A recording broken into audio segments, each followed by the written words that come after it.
नमस्कार, आप देख रहे हैं वायरल पत्रकार और मैं हूं अमूल्य सिंह। दोस्तों, इस समय चर्चे में एक खबर निकल के आ रही है सामने छतरपुर पहाड़ी गली नंबर 1 से, जब आफ्ताब ने श्रद्धा के 35 टुकड़े कर दिए। बताया जा रहा है कि उनके बीच एक झड़प हुई।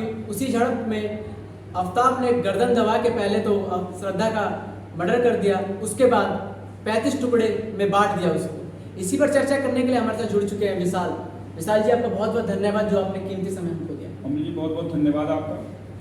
तो मैं विशाल जी आपसे जानना चाहूँगा, जब आपके कान में ये खबर सुनाई दी पहली बार, तो आपकी क्या प्रक्रिया थी कि कोई व्यक्ति किसी व्यक्ति के 35 टुकड़े भी कर सकता है, वो भी मृत्यु होने के बाद उसके?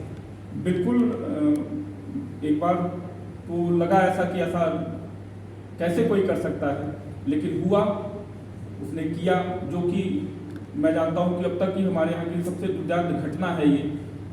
इस तरह की घटनाएं बहुत कम, या मुझे लगता है कि आज तक हमने कभी सुना भी नहीं होगा कि इस तरह जो है तो इतनी निर्मम हत्या की उसने, इसमें कुछ भी उसके खिलाफ उसे कड़ी से कड़ी सजा दे कानून। मैं इतना ही चाहूँगा। जैसा हम आपको बता दें, जब मैं इसके घर पे पहली बार गया था, जब रिपोर्टिंग करने, वहाँ पर मैंने देखा कि एक वैक्यूम क्लीनर मिला। उस वैक्यूम क्लीनर के जरिए वो खून को साफ करने की कोशिश करता था। आपको क्या लगता है कि वैक्यूम क्लीनर से खून को साफ कैसे कर सकता है इंसान?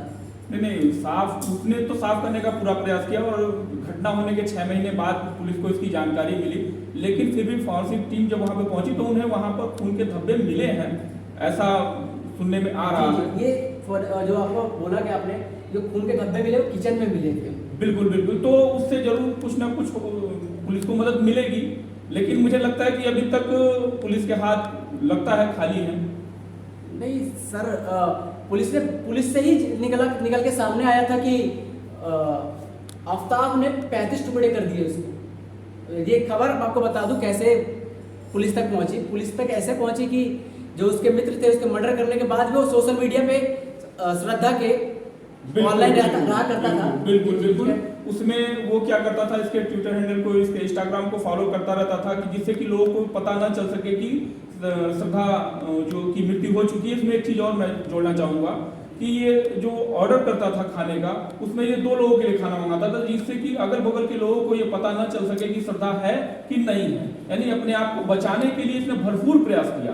तो इसमें हम जो बात निकल के पड़ोसियों के जरिए और पुलिस के जरिए ये निकल के आ रही है कि शादी के चक्कर में इसने हत्या कर दी। शादी के लिए उससे बात कर रही थी, लेकिन वो उसको बार बार टालता रहा और पीटता भी था उसको।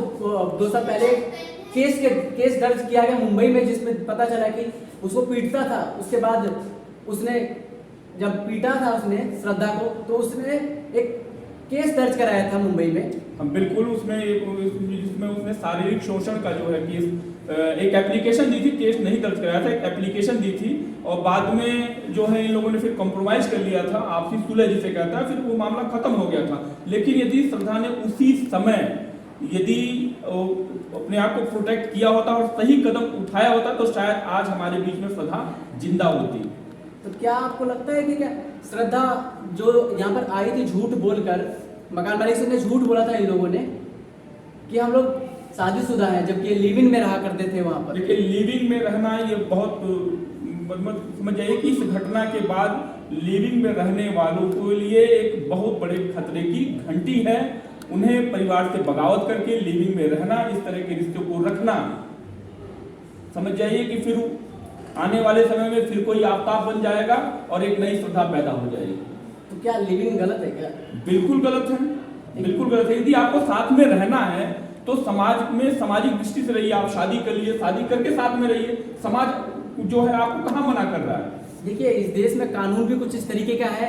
आपको बता दें कि निर्भया का एक कांड हुआ था, उसको सब कुछ उसके मान लीजिए पुलिस के पास सब कुछ एक सबूत मिल गया, लेकिन फिर भी उसको फांसी देने में 8 साल का वक्त लग गया। ये हमारे यहाँ न्याय प्रक्रिया है। हम तालिबानी नहीं है, हम जो है ऐसी कोई हम जो है वो नहीं है। हमारे यहाँ एक न्याय व्यवस्था है और न्याय व्यवस्था के अंतर्गत उसके खिलाफ मुकदमे चलते हैं और अंतिम समय तक पीड़ित को जो है आरोपी को, ठीक है, अपना पक्ष रखने का पूरा मौका दिया जाता है। देखिए, सब कुछ जब आपके पास सबूत है तो फिर उसमें फांसी देने में क्यों सोचना? नहीं, मैंने अभी आपको कहा ना कि हमारे न्याय प्रणाली में एक सीमाएं हैं।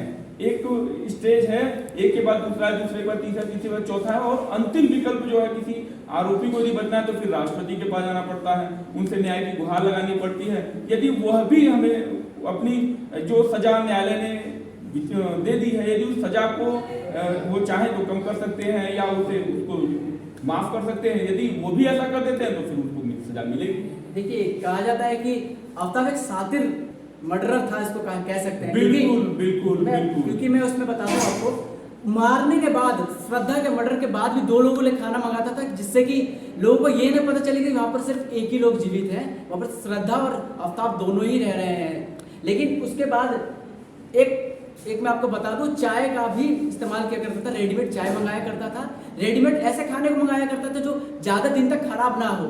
तो उस पर कैसे, क्या कहिएगा सर? देखिए, ये तो ऐसी बहुत सी चीजें अभी निकल के सामने आएंगी, जैसे आपने भी बताया खाने को लेकर के, चाहे चाय को लेकर के, ऐसी बहुत सी चीजें अभी भी निकल के सामने आनी बाकी है।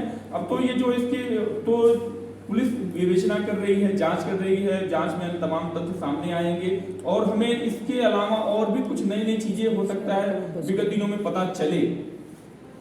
पड़ोसियों से पता चला हमको कि आफ्ताब किससे मिलता भी नहीं था। जब पहली बार वो अपने घर पे रहने आया रेंट पे, उसके दोस्त ने बताया कि यहाँ पर खाली है कमरा, आप रेंट पर रह सकते हैं। तो उस समय उसके पड़ोसी ने बताया कि मैंने उसे बताया था कि पानी की जो टंकी है, जो कहाँ से ट्यूबवेल खुलता है तो उसके घर में पानी जाएगा।